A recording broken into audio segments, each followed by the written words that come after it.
Other ideas are for turning carbon dioxide into stone. There's just recently, rock formations called peridotite have been found in Oman and other places which naturally sequester carbon dioxide. And in fact, there are hundreds of thousands of tons of carbon dioxide are actually naturally sequestered in this way per year. Some researchers are indicating that this could be increased to billions of tons a year, which is more than the carbon emissions in the US from coal-burning power plants, if you form them in a particular way. Again, it's not quite clear whether this would work. The idea is that it may cost something around $70 to eliminate 1 ton of carbon dioxide, which is maybe too high. But the other problem is that the feedstock and the carbon dioxide has got to be heated to high temperatures, and again that requires more energy. More kind of ambitious ideas, I suppose, in a way, although you may think some of those are ambitious, is to deflect sunlight with mirrors. So position these mirrors in outer space to reflect, or deflect anyway, sunlight.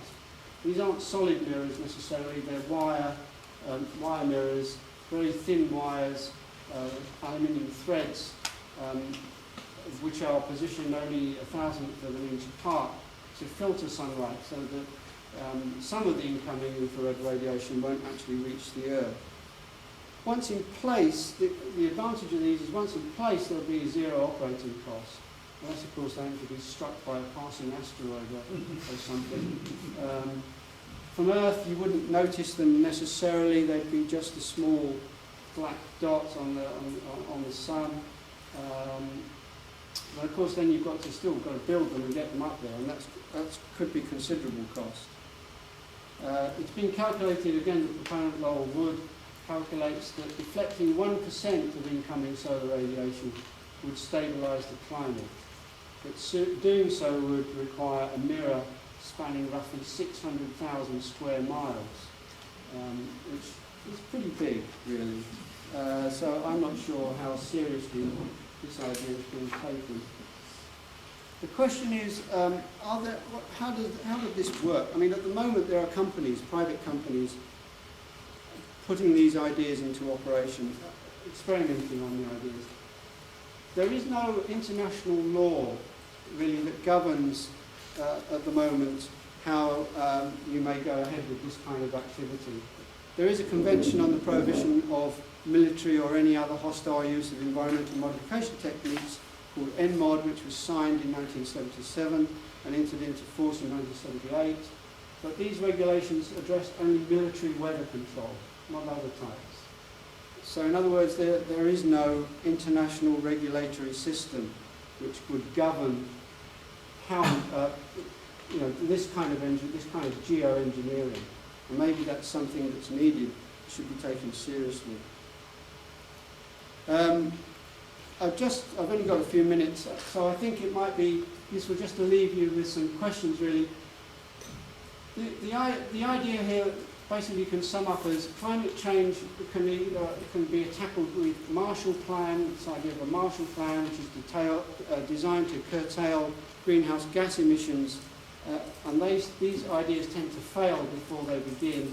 Or you can develop this idea of a climate change Manhattan Project, a huge technological fix, perhaps, to some of the problems that climate change may bring about, or some of the problems that create climate change.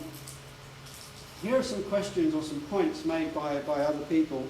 All of these things, all of these ideas, all these geoengineering ideas might have unintended consequences. We really don't understand the climate well enough, so we don't want to start something where the cure might be worse than the disease.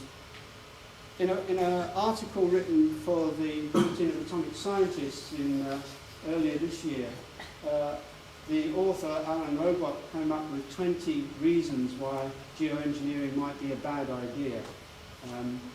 They're there. We mentioned some of them already.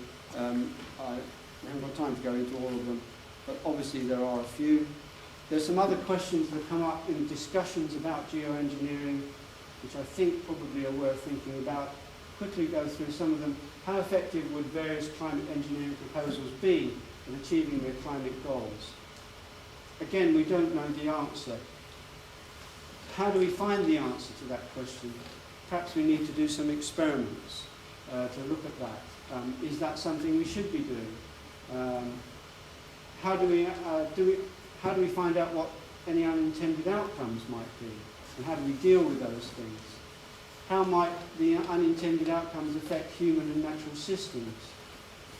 Should legitimate research activities continue? Do you think these are legitimate research activities? Is this something we should be spending our time on? Is it a diversion away from some of the things that we've discussed today, which is really about sorting out our society so that we work in a more sustainable manner?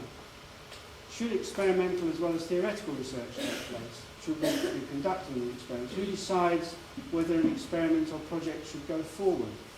Are people concerned about geoengineering because they fear that the research might be harmful, or because they're worried that the knowledge gained might be dangerous? Is it more effective, cost-effective, to continue reducing emissions and find savings in energy efficiency with the best application of technology? Would that be the best application of technology? Are science and business mutually exclusive activities? And just another point here, you're probably familiar with the Biosphere 2 experiment, where they tried to combat oxygen loss and the rise of carbon dioxide, and couldn't do it. They didn't understand enough about the system. They couldn't manage the system in this closed biosphere experiment. And that's a demonstration of how difficult it is to manage even a small mini-world like that. So the question then is, do we have the capacity intellectually to understand complex systems at the level of the globe well enough to make intelligently thought through conscious perturbations that result in only the consequences that we want and nothing else? And Josh Tosterson says, my intuitive answer to that question is no, we don't. I think I'll leave you with this couple of things here. Again, some more points. We should not undertake geoengineering except as part of a coherent package that includes rigorous mitigation and adaptation policies. I think just to say, I don't know how many of the proposers of geoengineering are saying this is a serious kind of way of dealing with climate change on its own. I think many people are saying perhaps it will give us a bit of time if we can do some of these things, if they work, give us a bit of time to tackle the real essential parts of the problem, which is basically not producing the carbon dioxide in the first place. Even so, there are dangers associated with it, I think, and they've been highlighted by many people. So I think that's it. Thanks.